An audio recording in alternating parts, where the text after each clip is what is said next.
Viral di media sosial sebuah video yang menampilkan seorang peserta digendong oleh petugas. Pasalnya peserta tersebut tetap bersemangat mengikuti tes meski sedang sakit stroke. Sosok wanita dalam videonya adalah Imas Kustiani, warga perumahan Eka Mas Permai, Desa Panggula Utara, Kecamatan Kota Baru, Karawang.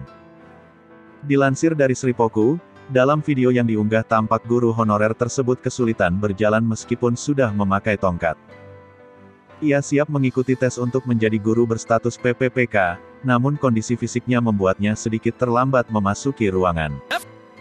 Dalam video tersebut, tampak guru honorer itu berhenti sejenak dan meminum air dari botol yang ia bawa. Agar tak semakin terlambat, ia pun digendong oleh seseorang yang mendampinginya.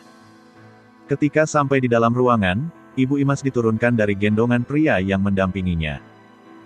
Beberapa petugas dan sesama peserta ujian juga turut membantu Ibu Imas menempatkan diri di kursi yang sudah disediakan. Dengan kondisi kesehatannya yang terbatas, sembari menata fokus dan emosinya saat berada di depan monitor, mendadak tangis Imas pecah di dalam ruangan tes PPPK tersebut. Dia turut ditenangkan oleh peserta ujian.